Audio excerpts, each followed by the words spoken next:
Mangaliba ganganin narani, palididungaliba nagoli rani. Ngabangaliba binamungligo, ngabangaliba budugalengo, palididungaliba nagoli rani.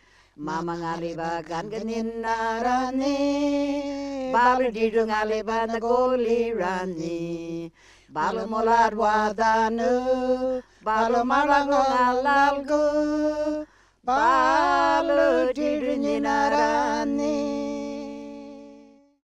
don't know what happened to me, but I must have smiled the nicest or the funniest or whatever. But I ended up in the missionary house here, that the people, they were the matron of the place, the two English couple that were looking after all the girls. She was the cook and she was the washerwoman and everything that ran the mission.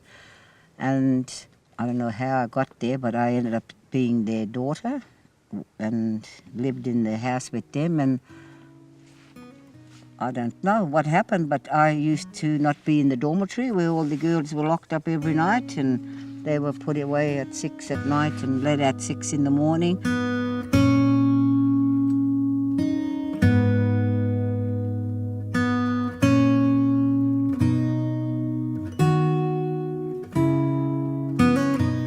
You're younger than me, so I remember you more when you first came in. You was this little 4-year-old. Were you 4 when you came? I'm sure you was about 4 or 5. 4 or 5, yeah.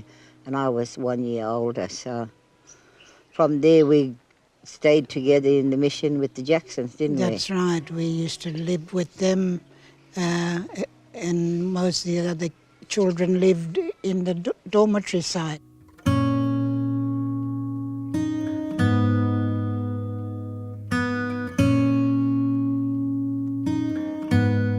It was a happy time, though, living with the Jacksons, That's wasn't right, it? yeah. I suppose, we used to get other girls from the mission coming and playing Ludo and games with us of an evening just to have somebody else to play with. And then we'd sneak them tins of meat to go back into the dormitory with, didn't we? Because they used to be hungry.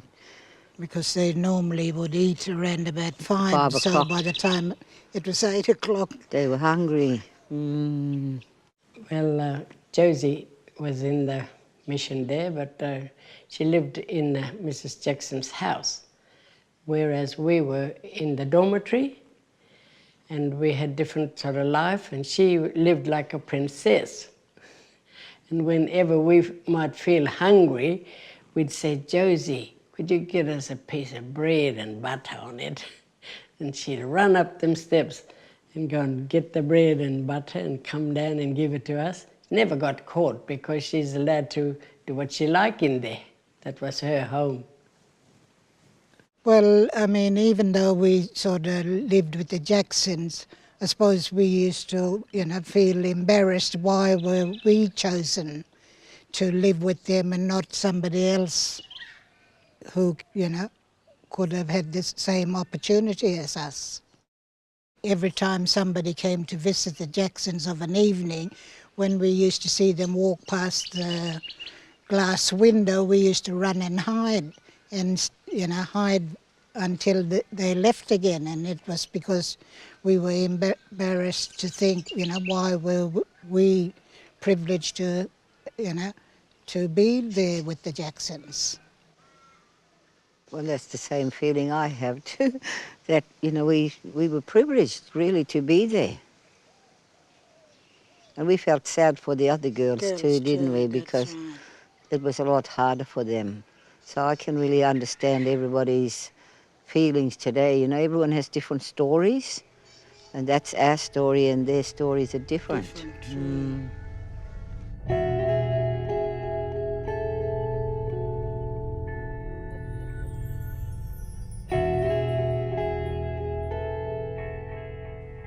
When I was 18, I lived here in Gaulia, in a place like this, with my traditional mum, Mimbara, and her husband, Bingi, my traditional dad. I was wondering who I was. I was only young, and I'd just come out of a mission, and I wanted to come back to the land and find myself.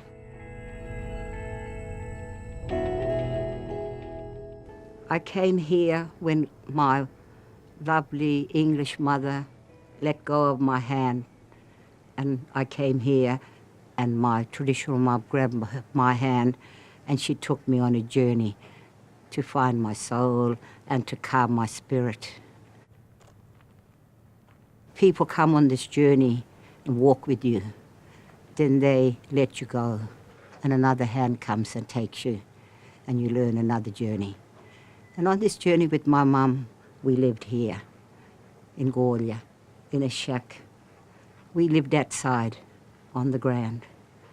And they were my loveliest years growing up. And I found myself. When it was still dark, my traditional mum and my traditional dad, Mimara and Bingi, would rise and with another lot of Wangai people, and they'd go and dance the sun up. And they'd all come back happy because they'd sung their songs of the sun songs. And they had blessings, and they had this beautiful time out in watching the sun. They'd come back happy, and they'd come along back here, and we'd all sit down, and I'd be just getting up because we were lazy and we couldn't get up early. So we'd all come out and wonder why these people were so happy, you know. And when I look back now, that was what it was. They'd been up and received blessings for new days, and they saw the birthing of a new day, and they were in it.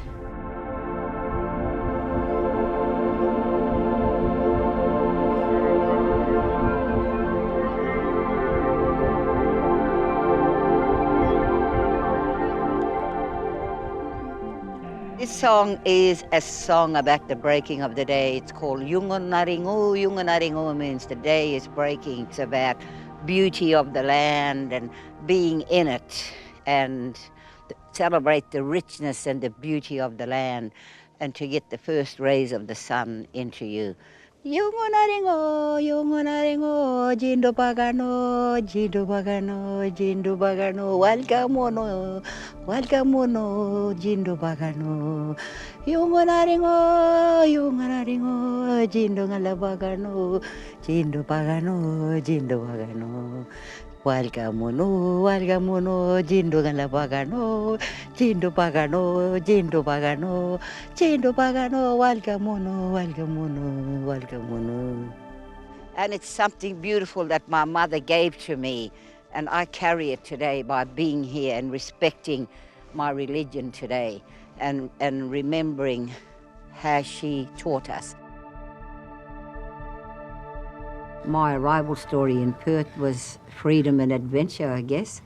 And I came here and that was what I did. I just was doing freedom and adventure stuff around Perth, and it was really exciting, and went backwards and forwards to Kalgoorlie and back to Perth and back to Melbourne, and I just went all around, all over for a few years. And I think then I really grew up at 24 years old. I really didn't know what to do much, and I always had my language. I could speak my language fluently, and I could sing in my language.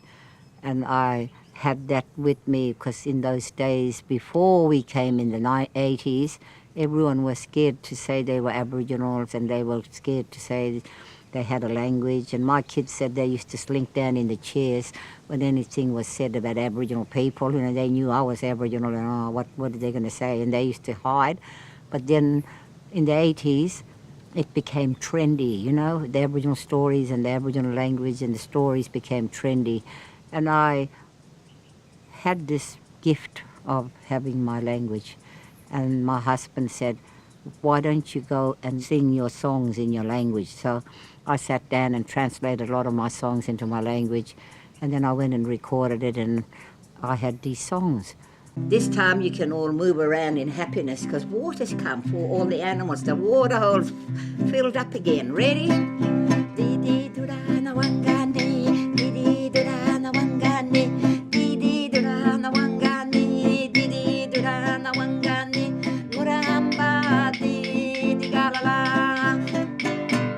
I think Josie really started cross-cultural awareness in Perth, in WA really.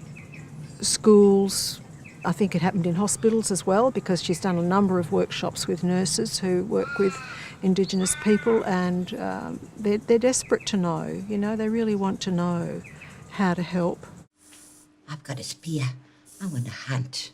I don't want to be painting a snake today.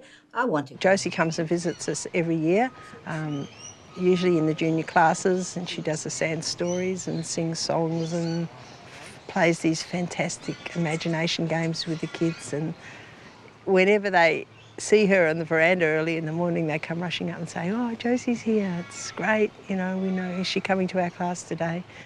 And the colour of the bush today is yellow. She knows how to capture people's minds, whether they're kids or older people. Everyone's always found her intriguing. She just captures their minds and imagination, and kids love it. They love it. And Barn Ballad is a little trickster bird. Tingero. Kalayala digena. Maybe it was you, Emu. Emu said, "Not me, I didn't drink that water." Or maybe, Noraba chilga marabini, Noraba digena.